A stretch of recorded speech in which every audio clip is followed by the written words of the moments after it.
Hello प्यारे बच्चों, कैसे हो आप सभी। मैं उम्मीद करता हूँ कि आप सभी अच्छे होंगे।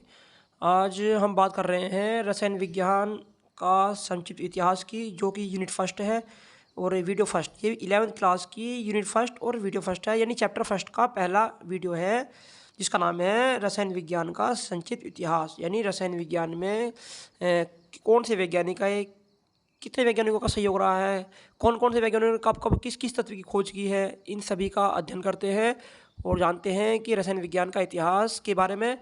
उसमें मेरा पहला टॉपिक है रसायन विज्ञान। और ये जो जितने भी नोट्स बनाए गए हैं, ये बड़े ध्यान से समझकर, परीक्षा उपयोगी को ध्यान में रखते हुए, परीक्षा को ध्यान में रखते हुए और कंपटीशन लेवल को ध्यान में रखते हुए इसको बनाया गया है। यदि आप इसे ध्यान से पढ़ते हैं तो आप आसानी से परीक्षा में अच्छे नंबर ला पाओगे और कंपटीशन लेवल को भी फेस कर पाओगे।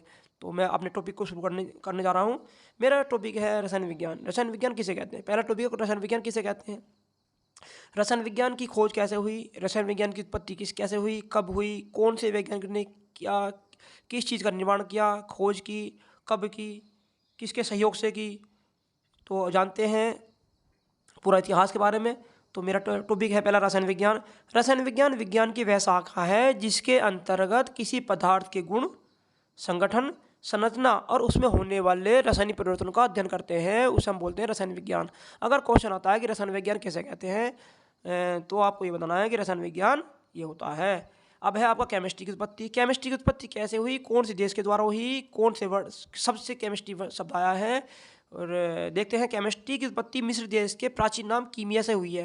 यानी मिस्र का प्राचीन नाम है कीमिया और कीमिया का अर्थ होता है काला। और मिस्र में पाई जाती है काली मिट्टी, उस काली मिट्टी के द्वारा ही कीमिया वर्ड की उत्पत्ति हुई है। और मिस्रवासी रसायन का अध्ययन जिसके अंतर करते हैं, जिस शाखा के अंतर्गत करते हैं, उसे बोलते हैं केमिटेकन। और केमिटेकन शब्द से ही केमिस्ट्री की उत्पत्ति हुई है। ये हमने जाना है कि केमिस्ट्री की उत्पत्ति कैसे हुई है।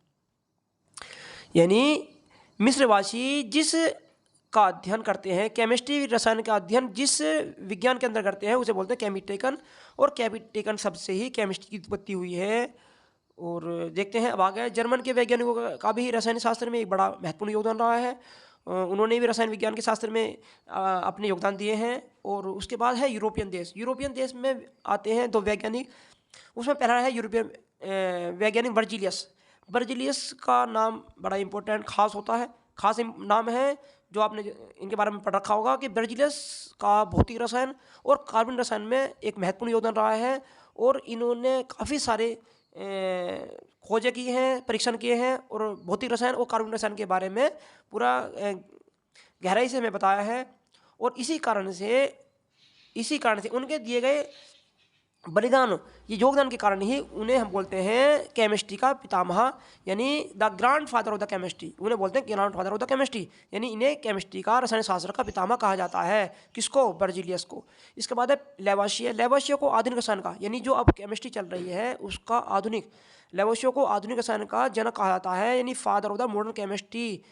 अगर क्वेश्चन आता है कि father of the modern chemistry कौन है, तो लेवोसियर है। लेवोसियर को आधुनिक रसायन का फादर ऑफ द केमिस्ट्री कहा जाता है। अब बात करते हैं द्रव की। द्रव के अध्ययन के लिए रसायन विज्ञान का उदय लगभग 3000 वर्ष पूर्व हो चुका था। और 600 वर्ष पूर्व ग्रीस दार्शनिक ने बताया कि जल को द्रव का एक महत्वपूर्ण मूल पदार्थ बताया है। ग्रीस दार्शनिकों ने 600 वर्ष पूर्व जल को मूल पदार्थ बताया है। किसी भी पदार्थ का मूल पदार्थ है जल। अब है अरस्तु और प्लेटो ने। अरस्तु और प्लेटो ने 4 मूल तत्वों का सिद्धांत दिया। और इन सिद्धांत में 4 मूल तत्व हैं, जिसका नाम है पृथ्वी, अग्नि, वायु और जल। यानी पृथ्वी, अग्नि, वायु और जल के बारे में अरस्तु और प्लेटो ने एक अपने सिद्धांत के नाम कैसे बताया, अपने सिद्धांत के माध्यम से बताया था। अब है भारत के प्रसिद्ध मुनि, जिसका नाम है कणाद। कणाद ने द्रव की संरचना की और द्रव के संरचना करने के बाद उन्हें परिभाषित भी किया और बताया कि द्रव के छोटे छोटे कणों से मिलकर बनता है। यानी जो द्रव छोटे छोटे कणों से मिलकर बनता है, जिसे हम परमाणु कहते हैं। यानी परमाणु किसे कहते हैं, इसको परिभाषित किया कणाद के मुनि, भारत के कणाद मुनि ने। अब है सन 1667 में रॉबर्ट बॉयल ने रसायन तत्वों की अध्ययन आधुनिक परिभाषा दी। और उन्होंने बताया कि तत्व और गंधक यौगिकों में तत्व और यौगिकों के परिभाषित किया और अंतर भी स्पष्ट किया।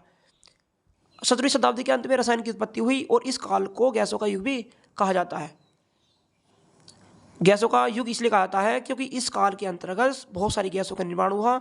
और जैसे कि सीले ने देखते हैं कि सीले ने ऑक्सीजन O2 और क्लोरीन Cl2 की खोज की। इसके बाद डॉक्टर ब्लैक जो वैज्ञानिक थे ने कार्बन डाइऑक्साइड CO2 की खोज की थी। अब है प्रिस्टले और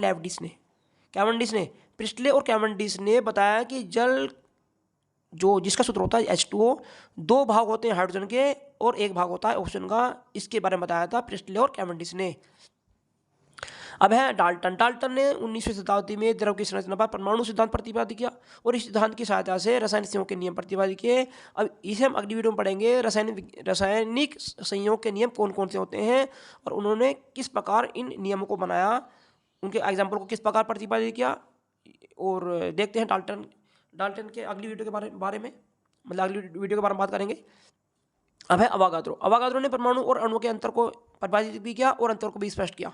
बोहलर ने बताया कि सर्वप्रथम कार्बनिक यौगिक प्रयोगशाला में बनने वाला सर्वप्रथम कार्बनिक यौगिक था यूरिया, जिसका सूत्र है NH2CONH2 यानी NH2CONH2 को प्रयोगशाला में बनाने वाले सर्वप्रथम वैज्ञानिक थे बोहलर। इसके बाद बात करते हैं मैडम क्यूरी की। मैडम क्यूरी ने रेडियोएक्टिव तत्व की खोज की और रेडियोएक्टिव तत्व अपने अंदर से कौन कौन सी किरणों को छोड़ते हैं, रिलीज करते हैं और रेडियोएक्टिव तत्व कौन कौन से होते हैं, इन सभी का गहन अध्ययन किया मैडम क्यूरी ने।